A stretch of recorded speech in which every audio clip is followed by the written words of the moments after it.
الحمد لله والصلاة والسلام على رسول الله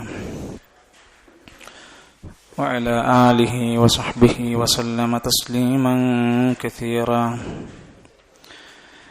يا أيها الذين آمنوا اتقوا الله حق تقاته ولا تموتن إلا وأنتم مسلمون. اللهم صل على محمد وعلى آل محمد كما صليت على إبراهيم وعلى آل إبراهيم إنك حميد مجيد.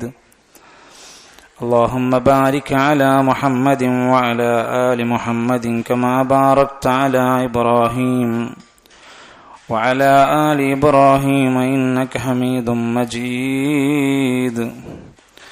رب اشرح لي صدري ويسر لي أمري واحلل عقدة من لساني يفقهوا قولي. أعوذ بالله من الشيطان الرجيم. وإن تجهر بالقول فإنه يعلم السر وأخفاه. الله لا إله إلا هو له الأسماء الحسنى. وهل أتاك حديث موسى إذ رأى نارا فقال لأهلهم كثوا إني آنست نارا لعلي آتيكم منها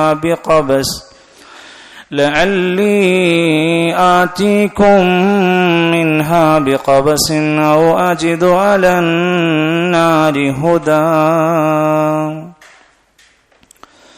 പ്രിയമുള്ള സഹോദരങ്ങളെ, സത്യവിശ്വാസികളെ, അല്ലാഹു സുബ്ഹാനഹു വ തആല ഏറെ ഇഷ്ടപ്പെടുന്ന, സന്തോഷിക്കുന്ന ഒരു മജ്ലിസിലാണ് നാം ഉള്ളത്. പ്രഭാത നമസ്കാരം കഴിഞ്ഞ് അദ്കാറുകൾ ചൊല്ലി അല്ലാഹു ഏറെ പ്രാധാന്യത്തോടെ പറഞ്ഞ ഇൽമിൻ്റെ, അറിവിൻ്റെ ഒരു മജ്ലിസിൽ ഒരുമിച്ച് കൂടാൻ നമുക്ക് കഴിഞ്ഞു. അല്ലാഹു നമുക്കതിൻ്റെ തക്കതായ പ്രതിഫലങ്ങളും നന്മകളും നൽകുമാറാകട്ടെ. കോടാനുകോടി സൃഷ്ടികൾക്കിടയിലെ അത്ഭുതകരമായ സൃഷ്ടികളായ മനുഷ്യർ, ആ മനുഷ്യർ അല്ലാഹുവിൻ്റെ ആദരവ് ലഭിക്കപ്പെട്ടവരാണ്. വലഖദ് കറംനാ ബനി ആദം, ആദമിൻ്റെ സന്താനങ്ങളെ നാം ബഹുമാനിച്ച് ആദരിച്ചിട്ടുണ്ട്. ആ മനുഷ്യരുടെ കൂട്ടത്തിൽ നിന്നാണ് പ്രവാചകന്മാരുണ്ടായിട്ടുള്ളത്. ആ പ്രവാചകന്മാരാണ് ലോകത്തെ ഏറ്റവും ശ്രേഷ്ഠരാക്കപ്പെട്ടവർ. അവരിൽ നിന്ന് തെരഞ്ഞെടുക്കപ്പെട്ടവരെയാണ് 25 നബിമാരെ ഖുർആനിൽ പരാമർശിക്കപ്പെട്ടത്. അവരിൽ നിന്ന് കടഞ്ഞെടുത്ത കഠിനാധ്വാനികളായ പ്രവാചകന്മാരാണ് ഉലുൽ അസ്മിന്റെ പ്രവാചകന്മാര്. വിശുദ്ധ ഖുർആനിലെ ഒരു പേജിൽ 18 നബിമാരുടെ പേര് വിശദീകരിച്ചു കൊടുത്തിട്ടുണ്ട്. സൂറത്തുൽ അൻആമിന്റെ 83 മുതൽ 92 വരെയുള്ള ആയത്തുകൾ തുറന്നു നോക്കിയാൽ 18 നബിമാരെ ഒരൊറ്റ പേജിൽ തന്നെ കൊടുത്തിട്ടുണ്ട്. ഏറ്റവും അധികം തവണ വിശുദ്ധ ഖുർആനിൽ പരാമർശിച്ച പ്രവാചകനാണ് മൂസാ നബി അലൈഹിസ്സലാത്തു വസ്സലാം. കലീമുല്ലാ എന്നാണ് വിശേഷ പേര്. 136 തവണ മൂസ എന്ന നാമം വിശുദ്ധ ഖുർആനിൽ വന്നിട്ടുണ്ട്. അത്ര സ്ഥലത്ത്, അത്ര പേര് പ്രവാചകന്മാരുടെ കൂട്ടത്തിൽ മറ്റൊരാളെ പറ്റി പറഞ്ഞിട്ടില്ല. 34 സൂറത്തുകളിൽ മൂസാ നബി അലൈഹിസ്സലാമിന്റെ വിശാലമായ ചരിത്രം വിശദീകരിക്കുന്നുണ്ട്. അപ്പൊ എന്തോ അതിലുണ്ട് എന്ന് ശരിക്ക് ബോധ്യപ്പെടണം നമ്മൾ. അതിലെ 3 സൂറത്തുകളിൽ കൂടുതലായി മൂസാ നബിന്റെ ചരിത്രത്തെ പല തലങ്ങളിലൂടെ പോകുന്നുണ്ട്. സൂറത്തുൽ ഖസസ്, സൂറത്തു ത്വാഹ, സൂറത്തുൻ നംല്. ഈ 3 സൂറത്ത് ഇങ്ങനെ മിക്സ്ഡ് ആയി കടന്നുക ആ ചരിത്രത്തിന്റെ പ്രധാനപ്പെട്ട ഭാഗങ്ങൾ. അതിൽ മൂസാ നബി അലൈഹിസ്സലാത്തു വസ്സലാം ജീവിക്കുന്ന പ്രധാനപ്പെട്ട അദ്ദേഹത്തിന്റെ ജീവിതത്തിന്റെ തുടക്കവും ഒടുക്കവും ഒക്കെയുള്ള പല ഭാഗങ്ങളും വിശദീകരിക്കുന്ന ഭാഗമാണ് സൂറത്തുൽ ഖസസിൽ. അവിടെ കാണാൻ സാധിക്കും, ഫിർഔനിന്റെ കൊട്ടാരത്തിൽ താമസിച്ചുകൊണ്ടിരിക്കുന്ന വേളയിൽ ഒന്ന് പുറത്തിറങ്ങി നടക്കുമ്പോൾ 2 ആളുകൾ തമ്മിൽ അടിപിടി കൂടുകയും അതിൽ നിന്ന് അവരെ രക്ഷപ്പെടുത്താൻ വേണ്ടിയിട്ട് ഒഴിവാക്കാൻ വേണ്ടി ശ്രമിച്ചപ്പോ ഫവക്കസഹു മൂസ ഫഖദ അലൈഹി, അതിലെ ഒരുത്തനെ പിടിച്ചങ്ങ് മാറ്റിയപ്പോഴത്തേക്ക് അവന്റെ കഥ കഴിഞ്ഞു എന്നാണ്. ഖാല ഹാദാ മിൻ അമലി ശൈത്താൻ, മൂസാ നബി പറയാണ് ഇതെന്തോ ഒരു ശൈത്താനിന്റെ പ്രവർത്തനമാണ്, ഞാനൊന്നങ്ങ് പിടിച്ചു മാറ്റിയിട്ടേ ഉള്ളൂ, അപ്പോഴത്തേക്കും അവന്റെ കഴിഞ്ഞു. ഇന്നഹു അദുവ്വും മുദില്ലും മുബീൻ, പിശാചു വല്ലാതെ മനുഷ്യനെ വഴിതെറ്റിക്കുന്നവനാണ്. ആ സമയം തന്നെ എന്റെ അടുത്തൊരു തെറ്റു സംഭവിച്ചു എന്നറിഞ്ഞ നിമിഷം തന്നെ ഖാല റബ്ബി ഇന്നി ളലംതു നഫ്സി ഫഗ്ഫിർലി, റബ്ബേ എനിക്ക് പുറത്തു തരണേ, ഞാൻ പാപം ചെയ്തു പോയി റബ്ബേ. ഫഗഫറ ലഹു, അല്ലാഹു ആ സമയത്തു തന്നെ മൂസാ നബിക്ക് അത് പുറത്തു കൊടുത്തു. ആ മനസ്സ്, തൗബയുടെ മനസ്സ് വന്നപ്പോ അങ്ങനെ അവിടെ ഇങ്ങനെ മൂസാ നബി അലൈഹി സ്വലാത്തു വസ്സലാം വീണ്ടും ആ അങ്ങാടിയിലൂടെ ഒന്നിങ്ങനെ നിരീക്ഷണത്തിന് വേണ്ടി എന്താണ് ഇപ്പോഴത്തെ അവിടുത്തെ അവസ്ഥ, ശാന്തമായിട്ടുണ്ടോ, ചില എതിർപ്പുകളും പ്രശ്നങ്ങളൊക്കെ ഉണ്ട് ആ മരണപ്പെട്ട വ്യക്തിയുമായി ബന്ധപ്പെട്ട്. അങ്ങനെ നടക്കുന്ന സമയത്ത് അവിടെ ചർച്ച നടക്കുകയാണ്. മൂസാ നബി അലൈഹി സ്വലാമിനെ കൊല്ലണം, അദ്ദേഹത്തിന് ഈ നാട്ടിൽ ഉണ്ടാകാൻ പാടില്ല. ഈ ചർച്ച കേൾക്കുന്ന സമയത്ത് അദ്ദേഹത്തിന്റെ അടുത്തേക്ക് ഒരാൾ വന്നിട്ട് ഓടി വന്നിട്ട് പറയാണ്, യാ മൂസ ഇന്നൽ മലഅ യഅ്തമിറൂന ബിക ലിയഖ്തുലൂക, നിന്നെ കൊല്ലാനുള്ള ഗൂഢാലോചനകൾ അവിടെ നടന്നുകൊണ്ടിരിക്കുന്നുണ്ട്. ഫഖ്റുജ്, ദയവ് ചെയ്ത് നീ എത്രയും പെട്ടെന്ന് ഈ നാട്ടിൽ നിന്ന് വേറെ എവിടേക്കെങ്കിലും പോണം. ഇന്നി ലക മിനൻ നാസിഹീൻ, ഞാൻ നിങ്ങളോടിത് വന്ന് പറഞ്ഞു തരാനുള്ള കാരണം നിങ്ങളുടെ ഗുണകാംക്ഷ ഉള്ളതുകൊണ്ടാണ്. അങ്ങനത്തെ മനുഷ്യന്മാരെ നമ്മളെ നാട്ടിൽ വേണം. നിങ്ങൾക്കൊരു വലിയ അപകടം വരാനിരിക്കുകയാണ്, നിങ്ങളെ കൊല്ലാനുള്ള പ്ലാൻ അവിടെ നടന്നുകൊണ്ടിരിക്കുകയാണ്, നിങ്ങൾ എത്രയും വേഗത്തിൽ ഇവിടുന്ന് രക്ഷപ്പെടാൻ നോക്കിക്കോളൂ. ഞാൻ നസീഹത്തോടെ ഗുണകാംക്ഷയോടെ നിങ്ങളോട് ഇത് പറഞ്ഞു തരികയാണ്. അത് പറയാൻ പാടില്ല, ഞാൻ നിങ്ങളോട് പറഞ്ഞു തരികയാണ്. ഫഖറജ മിൻഹാ ഖായിഫൻ യതറഖബ്, അവിടെ നിന്ന് എങ്ങോട്ടെന്നറിയില്ല, എങ്ങോട്ടെങ്കിലും രക്ഷപ്പെടുക എന്ന രൂപത്തിൽ ഭയപ്പാടോടുകൂടെ അവിടുന്ന് പോരുകയാണ്. അവിടുന്ന് പോന്നിങ്ങനെ എത്തിപ്പെടുന്നത് മദിയൻ എന്ന മദിയൻ പ്രദേശത്തുള്ള ഒരു വെള്ളത്തിന്റെ പ്രദേശത്താണ് അദ്ദേഹം എത്തിപ്പെടുന്നത്. എല്ലാവരും അവിടുന്ന് വെള്ളം ശേഖരിക്കുന്നു, മൃഗങ്ങൾക്ക് വെള്ളം കൊടുക്കുന്നു. ആവശ്യമായ വെള്ളം ശേഖരിക്കുമ്പോഴാണ് ഇംറഅതൈനി തദൂദാനി, രണ്ട് സ്ത്രീകൾ ഇങ്ങനെ വിട്ട് മാറ്റി വച്ചിരിക്കുന്നു. കുറേ സമയമായിട്ട് അവർക്ക് വെള്ളം കിട്ടുന്നില്ല. മൂസാ നബി അലൈഹിസ്സലാം എന്ന ചെറുപ്പക്കാരൻ അവിടെ ചെന്നിട്ട് അവരോട് ചോദിക്കാണ്, മാ ഖത്തുബുക്കുമാ, എന്താ നിങ്ങളുടെ രണ്ടുപേരുടെയും പ്രശ്നം, നിങ്ങൾ എന്തെങ്ങനെ മാറി നിൽക്കപ്പെടുന്നത്? ഖാലത്ത, അവർ രണ്ടുപേരും പറഞ്ഞു, ലാ നസ്കി ഹത്താ യുസ്ദിറ റിആ, ഇവിടുത്തെ ആട്ടിടയന്മാരൊക്കെ അവരുടെ ആവശ്യത്തിന് വെള്ളമൊക്കെ എടുത്ത് കഴിഞ്ഞിട്ടേ ഞങ്ങൾക്ക് വെള്ളം തരുള്ളൂ. കാരണം അബൂന ഷെയ്ഖുൻ കബീർ, കൂടെ ആണില്ലാത്തതിന്റെ ബുദ്ധിമുട്ടാണ്. ഞങ്ങളുടെ വാപ്പാക്ക് വയസ്സായിക്കണു, അങ്ങോട്ടൊന്നും വരാൻ കഴിയില്ല. അങ്ങനെ അവർക്ക് വെള്ളം കൊടുത്തു. സുമ്മ തവല്ല ഇലൽ, എന്നിട്ട് ഒരു മരത്തിന്റെ തണലിൽ ഇങ്ങനെ മാറിന്ന്, പോകാൻ സ്ഥലമില്ല. ഖുത്ബയിൽ പറഞ്ഞ ഭാഗം ശ്രദ്ധിച്ചിട്ടുണ്ട്. വീടില്ല, അവിടുന്ന് ഇങ്ങോട്ട് പോന്നു. കുടുംബങ്ങളില്ല, സുഹൃബന്ധങ്ങളില്ല, ജോലിയില്ല, ശമ്പളമില്ല, വരുമാനമില്ല. അങ്ങനെ നിൽക്കുമ്പോഴാണ് ഇന്ന് നമ്മൾ പ്രാർത്ഥന പറഞ്ഞിരുന്ന പ്രാർത്ഥന പഠിക്കാൻ വേണ്ടിയിട്ടാണ് അതിന്റെ ഒന്നാമത്തെ ഭാഗത്ത് ഒരു പ്രാർത്ഥന വിശദീകരിക്കുന്നുണ്ട്. റബ്ബി ഇന്നി ലിമാ അൻസൽത ഇലയ്യ മിൻ ഖൈരിൻ ഫഖീർ. ഈ പ്രാർത്ഥന സൂറത്തുൽ ഖസസിന്റെ 24-ാമത്തെ ആയത്ത്. ആ സമയത്ത് പ്രാർത്ഥിച്ചോന്ന് പറഞ്ഞു നോക്കി. റബ്ബി ലിമാ അൻസൽത ഇലയ്യ മിൻ ഖൈരിൻ ഫഖീർ. റബ്ബി ഇന്നി ലിമാ അൻസൽത ഇലയ്യ മിൻ ഖൈരിൻ ഫഖീർ. റബ്ബേ, ഇന്നി, തീർച്ചയായും ഞാൻ, ലിമാ അൻസൽത ഇലയ്യ, എനിക്ക് എന്തൊന്ന് ഇറക്കിത്തന്നാലും, മിൻ ഖൈരിൻ, ഖൈറായിക്കൊണ്ട്, ഫഖീർ, ഞാൻ അതിന് ആവശ്യക്കാരനാണ്. എനിക്കിപ്പത്തെ അവസ്ഥ എന്ന് പറഞ്ഞ, എനിക്കെന്ത് ഖൈറിപ്പ് കിട്ടിയാലും അതെനിക്ക് ആവശ്യമുള്ള സമയമാണ്, ഞാൻ അതിന് തൃപ്തനാണ്, അത്രയും ആവശ്യക്കാരനാണ് റബ്ബേ എന്ന് പ്രാർത്ഥിച്ചു. ഈ പ്രാർത്ഥന പറഞ്ഞിട്ട് തൊട്ടടുത്ത വാക്കെന്താ അറിയോ?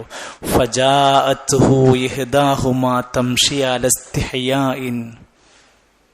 ഒരു വെള്ളം കൊണ്ടുപോയ 2 പെൺകുട്ടികളിലെ ഒരു പെൺകുട്ടി ലജ്ജയോടെ അദ്ദേഹത്തിന്റെ അടുത്തേക്ക് വന്നിട്ട് പറഞ്ഞു, ഇന്ന അബിയദോക്കിന്റെ ബാപ്പങ്ങളെ വിളിക്കുന്നുണ്ട്, ലിയജ്സീക, നിങ്ങൾക്ക് പ്രതിഫലം തരാൻ, നിങ്ങൾ ചെയ്ത സേവനത്തിന് പ്രതിഫലം തരാൻ.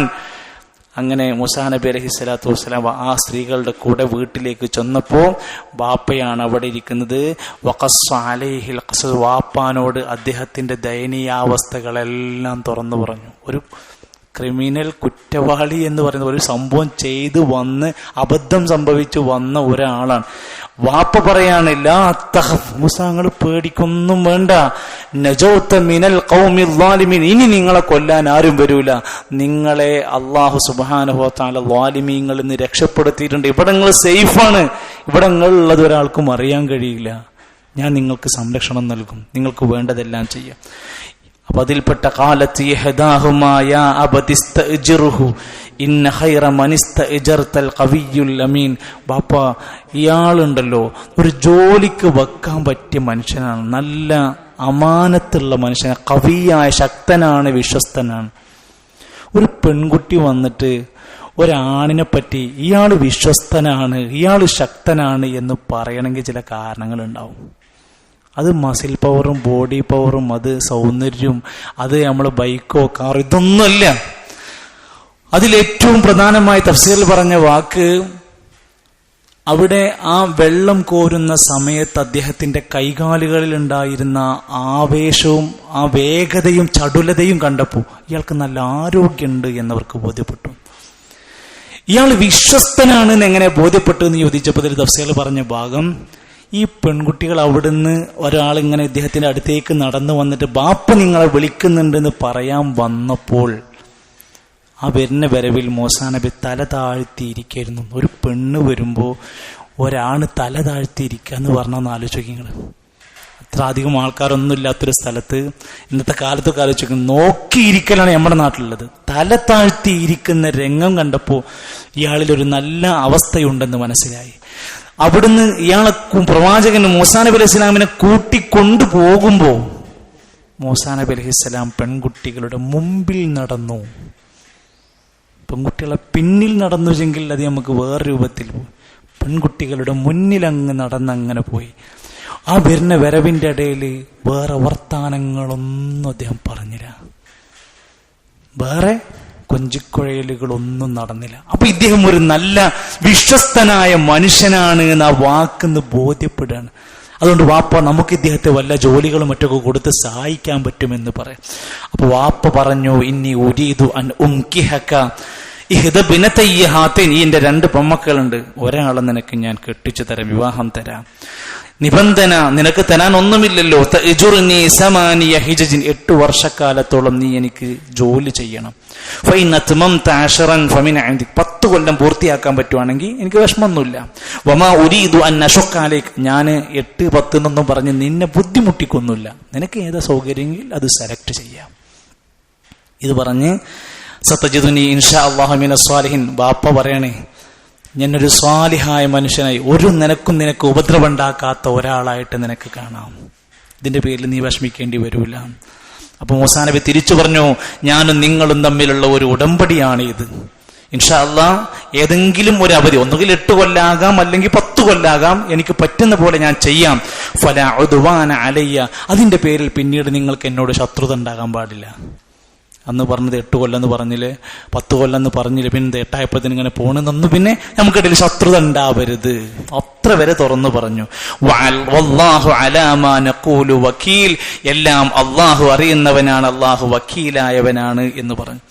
അങ്ങനെ അവിടെ ആ സംഭവം എല്ലാം കഴിഞ്ഞു പോയി.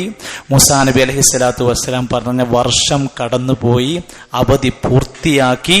അവിടുന്ന് ഇനി തിരിച്ചു നടക്കുകയാണ് തന്റെ ജന്മനാട്ടിലേക്ക്. ആ രംഗവുമായി ബന്ധപ്പെട്ട ആയത്താണ് നമുക്ക് ഇന്ന് പഠിക്കാനുള്ളത്. ഞാൻ അതിന്റെ ആമുഖം ഇത്രയും പറഞ്ഞത് ഒരു പക്ഷേ ആദ്യമായി ക്ലാസ്സുകൾ വരുന്നവരുണ്ടാവും, മുൻപ് ഈ ചരിത്രം കേൾക്കാത്ത ആളുകളുണ്ടാവും, കേട്ട ആളുകളുണ്ടാവും. എല്ലാവർക്കും കൂടി അത് ഉപകാരപ്പെടാൻ വേണ്ടിയാണ് ഇത്രയും ഒരു ആമുഖം പറഞ്ഞത്. ഇൻഷാ അല്ലാഹ് ഇനി എന്തൊക്കെയാണ്, ഇനി അതിന് ശേഷം എന്താണ് ഉണ്ടായത് എന്നുള്ളത് സൂറത്തു ത്വാഹയിലൂടെ നമുക്ക് വരുന്നുണ്ട്. അഊദു ബില്ലാഹി മിനശ് ശൈത്വാനിർ റജീം. وَإِن تَجْهَرْ بِالْقَوْلِ فَإِنَّهُ يَعْلَمُ السِّرَّ وَأَخْفَى. കഴിഞ്ഞ ദിവസം അടുത്ത ആയത്തുകളാണ്, ഒന്ന് എല്ലാവരും ഒതുക്കി 7ഉം 8ഉം.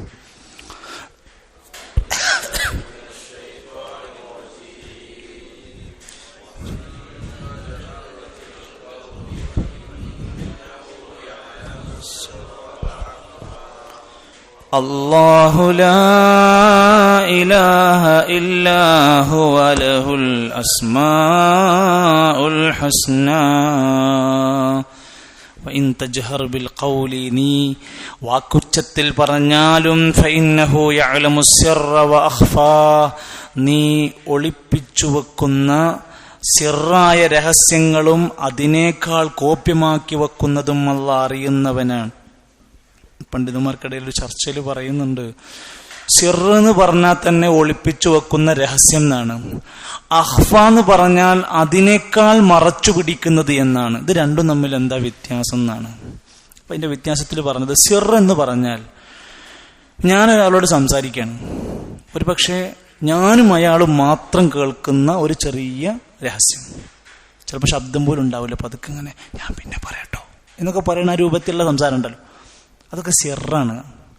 അഖ്ഫ എന്ന് പറഞ്ഞാൽ ഞാൻ ഒരാളോടും പറഞ്ഞിട്ടും കൂടിയില്ല, എൻ്റെ മനസ്സിലിങ്ങനെ സ്വകാര്യമായിട്ട് കൊണ്ട് നടക്കുകയാണെങ്കിൽ അതിനാണ് അഖ്ഫ എന്ന് പറയുന്നത്. രണ്ടാണെങ്കിലും അള്ളാഹ്ക്ക് അറിയാൻ പറ്റും.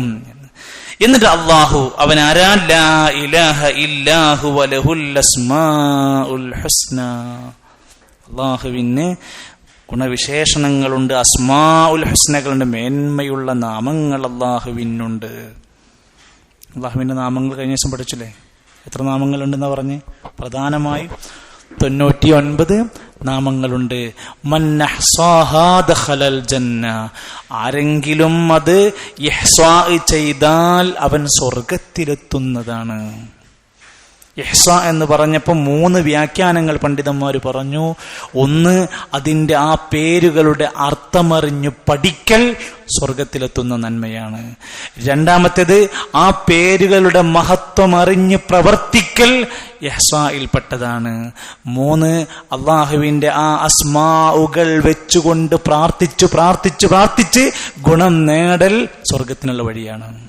അതുകൊണ്ടാണ് നിങ്ങൾ അത് വെച്ചുകൊണ്ട് ഫദ്ഉഹു ബിഹാ, അള്ളാഹുവിന്റെ ഇസ്മു വെച്ചുകൊണ്ട് പ്രാർത്ഥിക്കാൻ പറഞ്ഞു. എന്നും അല്ലാഹുമ്മ റബ്ബന റബ്ബി തന്നെ ആക്കണ്ട, ഇടക്ക് ഗഫൂറായ റബ്ബേ എൻ്റെ പാപം പുറത്തു തരണേ, റഹീമായ റബ്ബേ എന്നോട് കരുണ കാണിക്കണേ, തവ്വാബായ റബ്ബേ എൻ്റെ തൗബ സ്വീകരിക്കണേ. അങ്ങനെ അള്ളാഹുവിന്റെ ഗുണനാമ വിശേഷണങ്ങളെ ചേർത്ത് പ്രത്യേകിച്ച് അസ്മാഉൽ ഹുസ്ന മനസ്സിലാക്കിയിട്ട് അള്ളാഹുവിനോട് പ്രാർത്ഥിക്കാൻ വേണ്ടി നമ്മൾ ശ്രദ്ധിക്കാം. എന്നിട്ടാണ് അല്ലാഹു തആല മൂസാ നബി അലൈഹി സ്വലാമിന്റെ ചരിത്രത്തിലേക്ക് പോകുന്നത്. വഹൽ അതാക ഹദീസു മൂസാ ഇദ് റആ നാറൻ ഫഖാല ലിഅഹ്ലിഹിം കുസൂ ഇന്നി ആനസ്തു നാറൻ ലഅല്ലി ആതീകും മിൻഹാ ബിഖബസിൻ ഔ അജിദു അലൻ നാരി ഹുദാ. ഞാൻ ഓതിത്തരുന്ന ഭാഗം ഒന്ന് ശ്രദ്ധിക്കാം. ബോർഡിൽ ടിവിയിൽ കാണിക്കുന്നുണ്ട്, എങ്കിലും നമ്മൾ ഖുർആനുള്ളവരെ ഖുർആനിൽ നിന്ന് നോക്കിയിട്ട് ഓതാം. വഹൽ അതാക ഹദീസു മൂസാ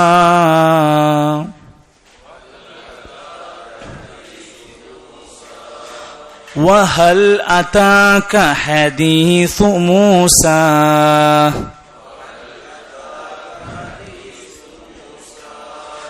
إذ رأى نارا فقال لأهلهم كثوا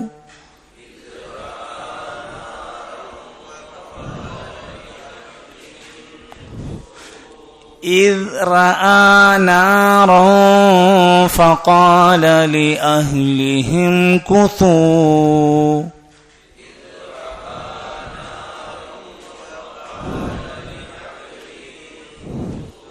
لأهلهم كثوا إني ഇന്നി ആനസ്തു നാറാ അഹ്ലിഹിം കുസൂ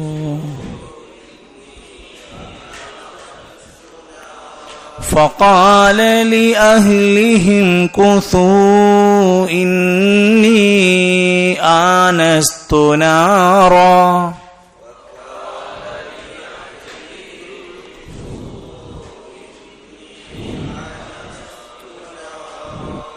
إني آنست نارا لعلي آتيكم منها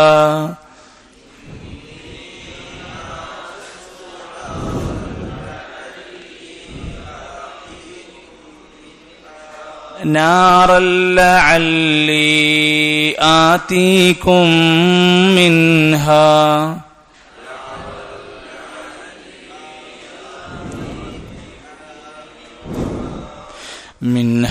بقبس أو أجد على النار هدى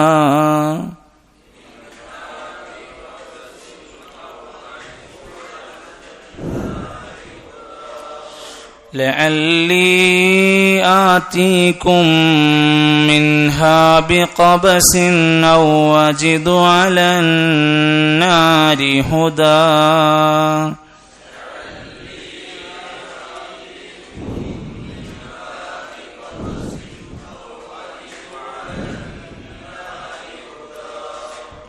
രണ്ടായത്തുകളിൽ ഈ ഓതിയ ആയത്തിൽ കുറച്ച് കാര്യങ്ങൾ പറയാനുണ്ട്. അതിന്റെ ആദ്യത്തെ ആയത്തിൽ ഒന്ന് ശ്രദ്ധിച്ചു നോക്കിയെങ്കിൽ വഹൽ അതാക ഹദീസു മൂസ, വഹൽ അതാക ഹദീസു മൂസ.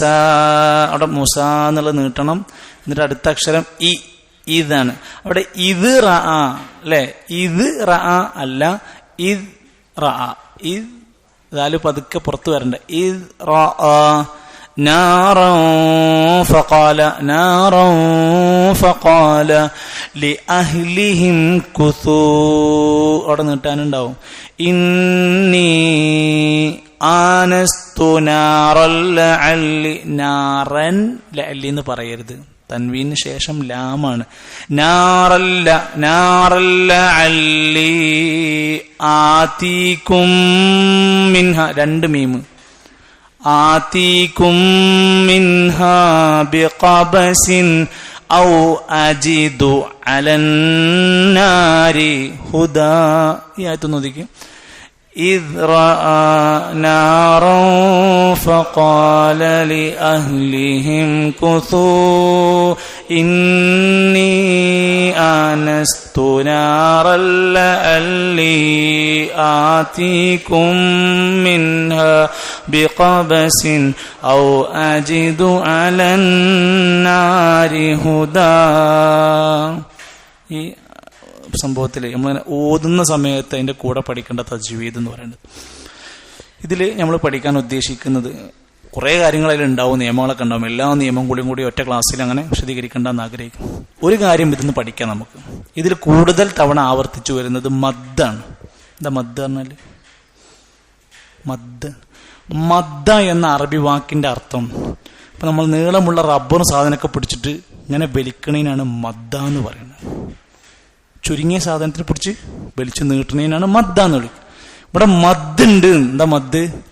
സാധാ നീട്ടുന്നതിന് പകരം കുറച്ച് അധികം നീളത്തിൽ ഉച്ചരിക്കുന്നതിനാണ് മദ് എന്ന് പറയുന്നത്. അത് പലതരത്തിലുണ്ട്.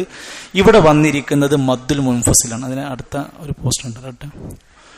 മദ് മുൻഫസിൽ എന്ന് പറഞ്ഞിട്ട് ഒരു ഭാഗം പഠിക്കണം. ഈ കോളത്തിൽ നിങ്ങൾ എല്ലാവരും ശ്രദ്ധിച്ച് നോക്കി. നിങ്ങൾക്കിത് പെട്ടെന്ന് കാണുന്നുണ്ടോ? ഒന്ന് സൂം ചെയ്ത് നോക്കുന്ന വലുതാക്കി നോക്കി. യെസ്. ഇതിൽ ഒന്നാമത്തെ വാക്ക് എന്താ?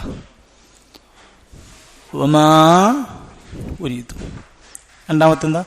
വമാ അസ്വാബാക്ക്. മൂന്നാമത്തെ എന്താ? ഓക്കെ, ഇത് വായിച്ച് തത്തൂബ ഇല്ല. അവിടെ ചോപ്പ് കണ്ട ഭാഗങ്ങൾ ശ്രദ്ധിച്ചോ? എന്താ?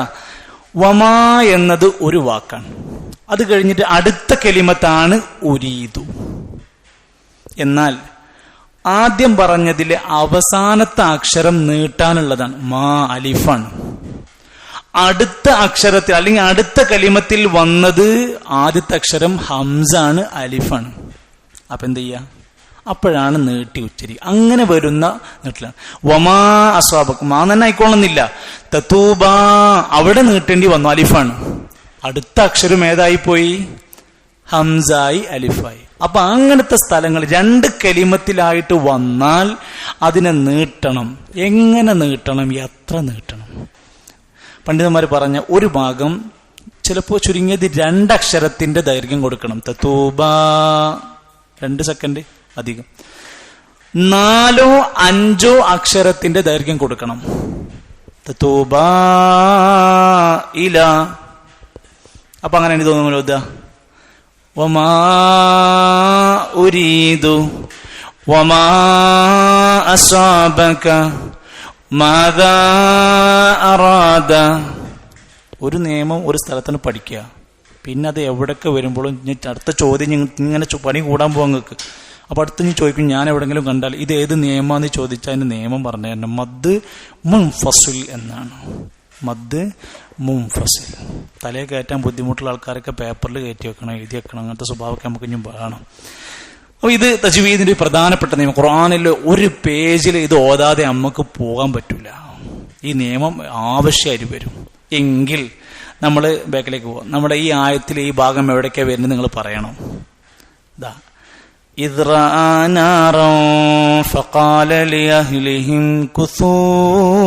അവിടെ വരുന്നുണ്ടോ? വരും. പിന്നെ ഏതാണ്?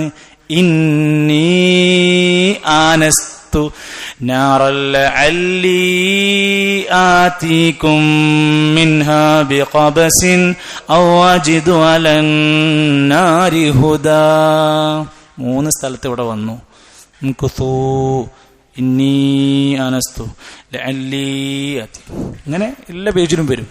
ഇതാണ് മദ് മുൻഫസിൽ. 2 പദത്തിലായി വേർതിരിഞ്ഞു വന്ന മദ് എന്നാണ് വിശേഷിപ്പിക്കുന്നത്. അത് അങ്ങനെ ഓതതിൽ തന്നെയാണ് അതിന്റെ ഭംഗി. അതാണ് തജ്വീദ് എന്ന് പറയുന്നത്.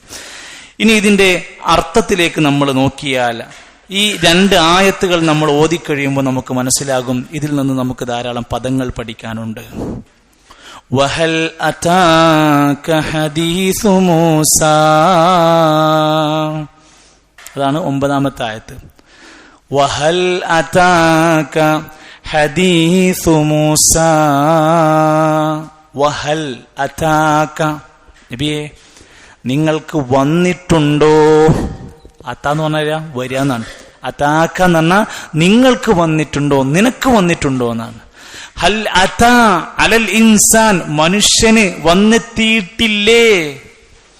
ഹൽ അതാക ഹദീസുൽ ഗാഷിയ, അങ്ങനെ വന്നില്ലേ? ഗാഷിയത്തിനെ കുറിച്ചുള്ള വിവരം നബിയെ നിങ്ങൾക്ക് വന്നു കിട്ടിയിട്ടുണ്ടോ? ഒക്കെ അതിന്റെ അർത്ഥം തന്നെ. ഹൽ അതാക, നബിയെ നിനക്ക് വന്നിട്ടുണ്ടോ?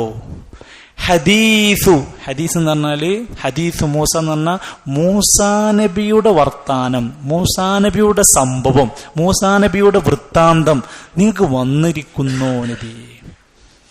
ഇതിപ്പോ അള്ളാഹ്ക്ക് അറിയാലോ നബിതങ്ങൾക്ക് എന്തെല്ലാം കാര്യങ്ങൾ അറിയാം, എന്തൊക്കെ അറിയില്ല, എന്തൊക്കെ അറിയിച്ചിട്ടുണ്ട് എന്നൊക്കെ അള്ളാഹ്ക്ക് അറിയാം. പിന്നെന്തിനാ അറിയോ, കിട്ടിയിട്ടുണ്ടോ, വന്നിട്ടുണ്ടോ എന്നൊക്കെ ചോദിക്കുന്നത്? അത് ആ കേൾക്കുന്ന ശ്രോതാക്കൾക്കിടയിൽ ഒരു അമ്പരപ്പുണ്ടാക്കാനും ഒരു പ്രതീക്ഷ ഉണ്ടാക്കാനും എന്തോ ഒരു വിഷയം പറയാൻ പോകുകയാണ് എന്ന് സൂചിപ്പിക്കാനും വേണ്ടിയിട്ടാണ്. നിങ്ങൾ ഖുർആൻ എടുത്ത് വായിച്ചു നോക്കിയാലേ ഖുർആനിൽ മനുഷ്യരുടെ മനസാക്ഷി അല്ലെങ്കിൽ നമ്മൾ പറയില്ലേ സൈക്കോളജി എന്താണ് എന്നുള്ളത് ശരിക്കും അങ്ങോട്ട് പഠിപ്പിച്ചു തരും ഖുർആൻ. നിങ്ങളൊരു കാര്യം ചെന്നിട്ട് നേരിട്ട് പോയിട്ടാണ്ട് പറയണതിന് പകരം അതിനൊരു ശ്രദ്ധ ക്ഷണിച്ച് അതിന്റെ വിഷയത്തിനനുസരിച്ച് സാഹചര്യ സന്ദർഭമൊക്കെ നോക്കിയിട്ട് പറയണം എന്നുള്ള സൈക്കോളജി ഖുർആനിലുണ്ടാവും. ഇപ്പൊ നേരെ മൂസാ നബിയുടെ ചരിത്രം തുടങ്ങിയാൽ പോരെ? അതിന്റെ മുമ്പൊക്കെ മൂസാ നബിയുടെ വർത്തമാനം വൃത്താന്തൻ നബിയെ നിങ്ങൾക്ക് വന്നു കിട്ടിയിട്ടുണ്ടോ? അപ്പൊ ഇനി പറയാൻ പോണത് എന്താണ്? മൂസാ നബിന്റെ ചരിത്രം എന്നാ പറയണത്.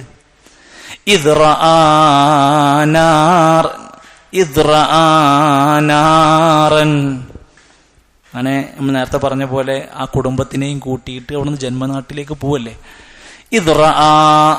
അപ്പോൾ അദ്ദേഹം കണ്ടപ്പോൾ, എന്ന് പറഞ്ഞ കണ്ടു, ഇതെന്ന് പറഞ്ഞ അപ്പോൾ. അദ്ദേഹം കണ്ടപ്പോൾ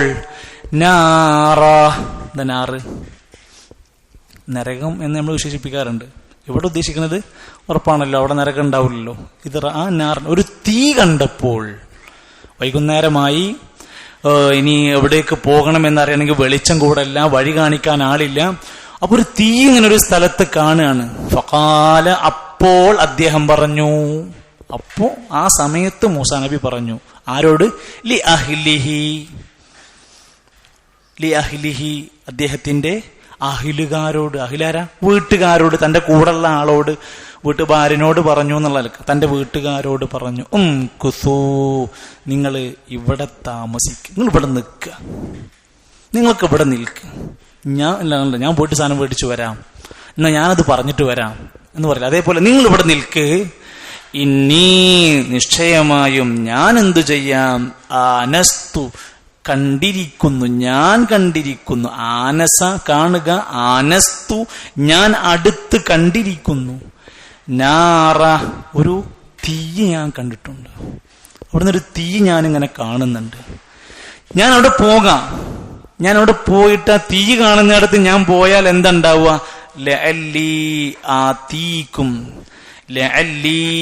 ആതീക്കും, ഞാൻ നിങ്ങൾക്ക് അവിടുന്ന് കൊണ്ടുവന്നേക്കാം. എനിക്ക് പോയാൽ അവിടുന്ന് കൊണ്ടുവരാൻ കഴിഞ്ഞേക്കാം.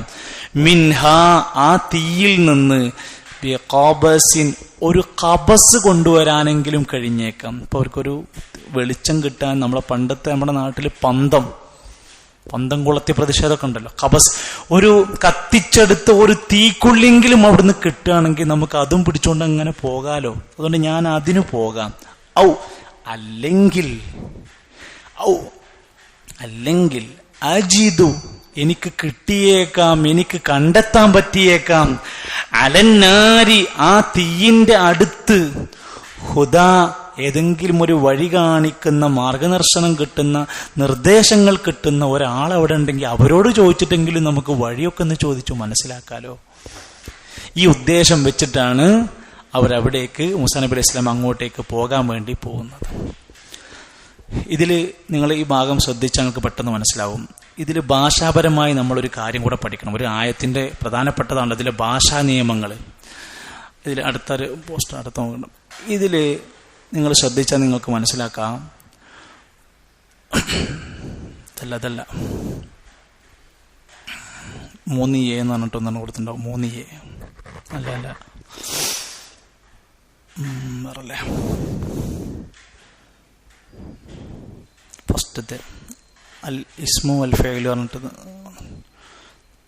ഇല്ല, അൽ ഇസ്മു വൽ ഫഇലു എന്ന് പറഞ്ഞിട്ടൊന്നുണ്ടാവും.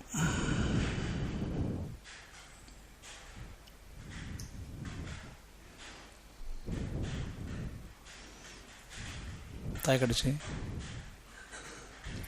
ഓപ്പണാക്കി സൂം ചെയ്തോളൂ. ഇതിലെന്താ 2 കോളാക്കി ഞാൻ വെച്ചിട്ടുണ്ട്. ഇത് 2 കോളത്തിൽ, ഫസ്റ്റ് കോളത്തിൽ എന്താ എഴുതിയിരിക്കുന്നത്? അൽ ഇസ്മു എന്നാണ്. എന്താ ഇസ്മു എന്ന് പറഞ്ഞാല് പേര്. പിന്നെ ഒന്ന് ഞാൻ കൊടുക്കുന്നത് ഫഇൽ എന്നാണ്, പ്രവൃത്തി. ഇനി ഇവിടെ 3ാമതൊരു കോളുണ്ട്, ഞാൻ അവിടെ കൊടുത്തിട്ടില്ല, ഹർഫ് എന്ന് പറയും. നമ്മൾ ഒരു സെന്റൻസ് എടുത്താൽ അതിൽ 3 സംഭവങ്ങളാണ് വരിക. ഒന്നുകിൽ അതിലൊരു ഇസ്മ ഉണ്ടാവും, ഇസ്മ ഏതെങ്കിലും ഒരു പേരുണ്ടാവും, അല്ലെങ്കിൽ ഒരു ഫിഅൽ ഉണ്ടാവും, ഒരു പ്രവൃത്തി ഉണ്ടാവും, അല്ലെങ്കിൽ ഒരു ഹർഫ് ഉണ്ടാകും. അങ്ങോട്ടിലേക്ക്, മുകളിലേക്ക്, അവിടെ ഇവിടെ, അങ്ങനെ രൂപത്തിൽ ഹർഫുകൾ വരുന്നു. ഈ 3ൽ ഏതെങ്കിലും ഒന്നേക്കുണ്ടാവുക. അപ്പൊ അതിൽ ഏതാണ് ഇസ്മ, ഏതാണ് ഫിഅല്, ഏതാണ് ഹർഫ് എന്ന് നമ്മൾ പഠിക്കണം വേണ്ട. അപ്പോഴേ നമുക്ക് അതിനെ ആ രൂപത്തിൽ കാണാൻ കഴിയുള്ളൂ. അപ്പൊ ഇസ്മ എന്ന് പറഞ്ഞാൽ എന്തൊക്കെ പേരും? മുഹമ്മദുൻ, ബഖറത്തുൻ, ബഖറത്ത് പറഞ്ഞ പശു. അടുത്തെന്താ? കൈരല, കേരളം എന്നാണ് അർത്ഥം, കേരള കേട്ടോ. കലം പറഞ്ഞ പേന, ഖുർആൻ, അർള്, സമാ. ജീവനുള്ളതോ ജീവനില്ലാത്തതോ, വ്യക്തികളോ മരിച്ചവരോ പ്രമുഖരോ ആരായിക്കോട്ടെ, അതിൻ്റെയൊക്കെ വസ്തുക്കളുടെ പേരിനെ നമ്മൾ എന്തിലേക്ക് വിളിക്കാം? ഇസ്മെന്ന് വിളിക്കാം. അത് ഇസ്മാണ് എന്ന് പറയാം. ഫിഅൽ എന്ന് പറഞ്ഞാലോ അത് ഫുള്ള് പ്രവർത്തിയായിരിക്കും. ഞാൻ വന്നു, പോയി, കണ്ടു, വരാം, പോകാം, ചെയ്യണ്ട, അതൊക്കെ എല്ലാം പെട്ടു, അതൊക്കെ പ്രവൃത്തിയായിരിക്കും. കതബ എഴുതി, ഖലഖ പടച്ചു, അൻസല ഇറക്കിത്തന്നു. ഇജ്ലിസ്, നീ ഇരിക്ക്, ലാ തൻഹർ, നീ പേടിച്ചോടല്ലേ, ഇങ്ങനെ പറയുന്ന കുറേ വാക്കുകൾ വരും. അപ്പൊ ഒന്നുകിൽ ഇസ്മായിരിക്കാം, അല്ലെങ്കിൽ ഫഇലായിരിക്കാം. എങ്കിൽ വഹൽ അതാക ഹദീസു മൂസ, അല്ലെ മൂസ എന്താണ്? ഇസ്മിൽ പെട്ടു. ഹദീസ് എന്താണ്? വർത്താനം, ഇസ്മിൽ പെട്ടു. അതാക ഫഇലിൽ പെട്ടു.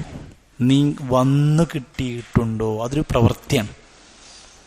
ഇത് നാറൻ, അദ്ദേഹം തീ കണ്ടപ്പോൾ, തീ നാറ ഏതിലാ വിടുക? ഇസ്മിലാണ്. റആ കണ്ടു, ഏതിലാ വിടുക? ഫെയിലാണ്. ഇങ്ങനെ പഠിച്ചാൽ നമുക്ക് അറബി പഠിക്കുക എന്ത് വളരെ സിമ്പിളായി നടത്താൻ പറ്റുന്ന ഒരു കാര്യമാണ്. അഹ്ലിഹി, അഹ്ലി പറഞ്ഞാൽ കുടുംബം, ഏതിലാ വിടുക? ഇസ്മിലായിരിക്കും. ഫഖാല ഏതിലാണ്? ഫെയിലാണ്. ലിഅഹ്ലിഹിം കുസൂ ഇന്നി ആനസ്തു നാറ, ഇങ്ങനെ വരുന്നതാണ്. അതുകൊണ്ട് ഇനി ഓരോ ഭാഗങ്ങൾ വരുമ്പോൾ നമുക്കത് ഓർമ്മയിലുണ്ടാവണം. വഹല്ലതാക ഹദീസു മൂസ ഇദ് റആ നാറൻ ഫഖാല ലിഅഹ്ലിഹിം കുസൂ ഇന്നി ആനസ്തു നാറൻ ലഅല്ലി ആതീകും മിൻഹാ ബിഖബസിൻ ഔ അജിദു അലൻ നാരി ഹുദാ. നോദിക്കേ, വഹൽ അതാക ഹദീസു മൂസ ഇദ് റആ നാറൻ ഫഖാല ലിഅഹ്ലിഹിം കുസൂ ഇന്നി ആനസ്തു നാറൻ ലഅല്ലി ആതീകും മിൻഹാ ബിഖബസിൻ ഔ അജിദു അലൻ നാരി ഹുദാ. മൂസാ നബി അലൈഹി സ്വലാം പറഞ്ഞത് എന്താണ്? ഇമാം ബഗവി റഹ്മത്തുള്ളാഹി അലൈഹി പറയുന്ന തഫ്സീറിൽ കാണാം, നബിയോട് ചോദിക്കുന്നത് ഖദ് അതാക ഇസ്തിഫ്ഹാമുൻ ബിമഅന തഖ്രീർ, ഉറപ്പിച്ചു പറയാൻ വേണ്ടി ഒരു ചോദ്യം ചോദിക്കുന്ന ശൈലിയാണ് ഇത്. തീ കണ്ടിരിക്കുന്നു എന്ന് പറഞ്ഞാൽ റആ മിൻ ബഈദിൻ, ദൂരെ നിന്നാണ് ആ തീ കാണുന്നത്. അൻ യസാരി ത്വരീഖ് മിൻ ജാനിബി തൂർ, തൂരി സീനാ പർവ്വതത്തിന്റെ സൈഡിൽ നിന്ന് വലതുഭാഗത്തു നിന്നാണ് തീ കാണുന്നത്. അപ്പൊ കുടുംബങ്ങളോട് പറഞ്ഞു, അഖീമു, നിങ്ങളെല്ലാവരും ഇവിടെ നിൽക്കൂ, ഞാൻ അവിടുന്ന് ഖിത്അതൻ മിൻ നാരിൻ, ഒരു തീക്കൊള്ളി, ഒരു ഖബസ് കൊണ്ടുവരാൻ പറ്റുമോ നോക്കട്ടെ. അജിദു ഇൻദൻ നാരി മൻ യദുല്ലുനി അല ത്വരീഖ്, അല്ലെങ്കിൽ അവിടെ ആ തീ കത്തിക്കുന്നിടത്ത് ആരെങ്കിലും വഴി കാണിക്കുന്ന ആരെങ്കിലും ഉണ്ടെങ്കിൽ അവരോടൊന്ന് ഞാൻ പോയി ചോദിക്കട്ടെ.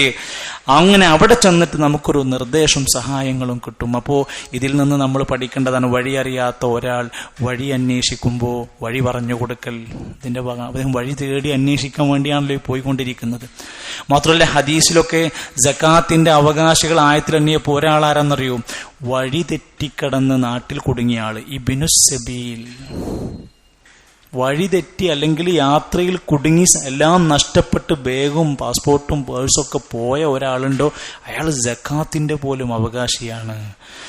നീ നിന്റെ ഹക്കിൽ നിന്ന്, സക്കാത്തിന്റെ സ്വതക്കയുടെ വിഹിതത്തിൽ നിന്ന്, വാതിദൽ ഖുർബ ഹഖഹു വൽ മിസ്കീൻ വബിനിസ് സബീൽ, സ്വതക്കന്റെ കൂട്ടത്തിലും പറഞ്ഞു നീ നിന്റെ കുടുംബത്തിന്, മിസ്കീനിന്, ഇബ്നു സബീലിന് കൊടുക്കണം. വഴി തെറ്റി അകന്ന് ആരും ഇല്ലാത്തൊരവസ്ഥ എത്തിപ്പെടുക എന്നുള്ളതൊരു ഒരു ദയനീയ പരാജയപ്പെടുന്ന അവസ്ഥയാണ്.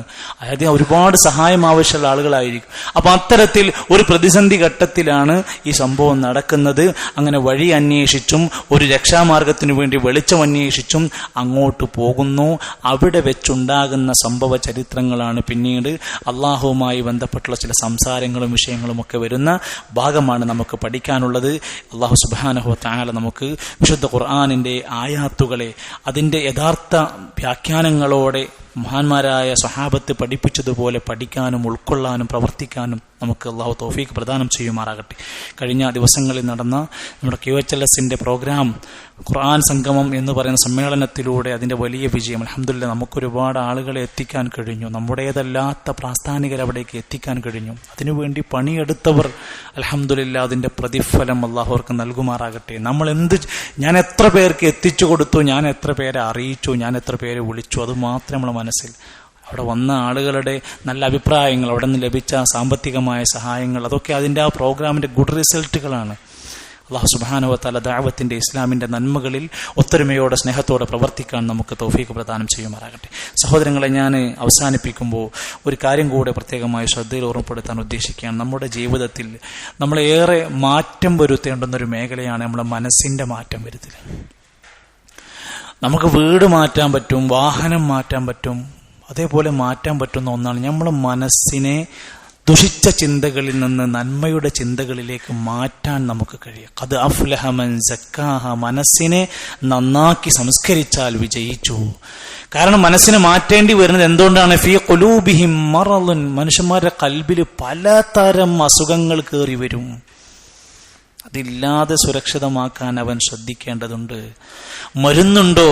മരുന്നുണ്ട്. മഹാനായ പണ്ഡിതൻ, താബഈ പണ്ഡിതനായ യഹ്യ ബിൻ മുആദ് റഹിമഹുല്ല പറഞ്ഞിരിക്കുന്ന ഒരു നിർദ്ദേശമുണ്ട്. അതിലെ 4ാമത്തെ പോസ്റ്റ് പറഞ്ഞു. യഹ്യ ബിൻ മുആദ് റഹിമഹുല്ല പറഞ്ഞ ഒരു വാക്കുണ്ട്, എല്ലാവരുടെയും മനസ്സിൽ കയർന്ന് ചെറിയ പിക്ചറോടെ കൊടുത്തിട്ടുണ്ട്. ഖാല യഹ്യ ബിൻ മുആദ് റഹിമഹുല്ല, താബഈ പണ്ഡിതനായ യഹ്യ ബിൻ മുആദ് റഹിമഹുല്ല പറയാ, ദവാഉൽ ഖൽബി, കൽബിന് രോഗങ്ങൾ ഉണ്ടെങ്കിൽ 5 അഷ്യാഇൻ, 5 കാര്യങ്ങൾ അതിന്റെ ദവാ ആണ്, മരുന്നാണ്. കൽബിന്റെ പ്രശ്നങ്ങൾ പരിഹരിക്കാൻ, അതിന്റെ വിഷമങ്ങൾ തീർക്കാൻ, അതിന്റെ രോഗങ്ങൾ മാറ്റാൻ 5 മരുന്ന് നിങ്ങൾക്ക് തരാം. ഇസ്ലാമികമായ മരുന്നുകളാണ്. 1, ഖിറാഅത്തുൽ ഖുർആൻ ബിത്തഫക്കുർ, ചിന്തിച്ച് വിശുദ്ധ ഖുർആൻ ആലോചിച്ച് ഓതി നോക്കുക. അർത്ഥറിഞ്ഞിങ്ങനെ ഓതി നോക്കുമ്പോൾ അത് കുറേ ആശ്വാസമാണ് നമുക്ക് നൽകുന്നത്. എന്തിനാ ഖുർആൻ ക്ലാസ്? ഞാൻ വന്നില്ലെങ്കിൽ അവിടെ നടക്കൂലേ? അതിപ്പോൾ എന്തിനാ വരാത്തവരെ വിളിക്കേണ്ട ആവശ്യം എന്താണ്? ഞങ്ങളോട് വരൂലേ? ഇതൊന്നും നമ്മൾ നോക്കണ്ട. നമുക്ക് ഇന്ന് ഒരു ആയത്ത് ഓതി അതിന്റെ ചിന്ത നമ്മുടെ മനസ്സിലേക്ക് കിട്ടാൻ പറ്റുന്ന ഒരു മജ്ലിസാണ് എന്ന് നമ്മൾ മനസ്സിലാക്കുക.